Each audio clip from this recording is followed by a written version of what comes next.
ඉගෙන ගන්න බැරි වෙච්ච කෙනෙක්ට තමයි හොඳටම ගේම ගහන්න පුළුවන්. ඇයි?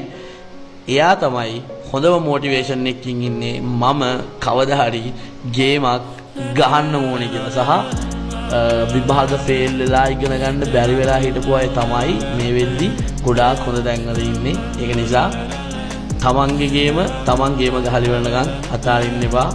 උඹ අද දවස මහන්සි වුණොත් උඹට හෙට දවසේ නිදා ගන්න පුළුවන්.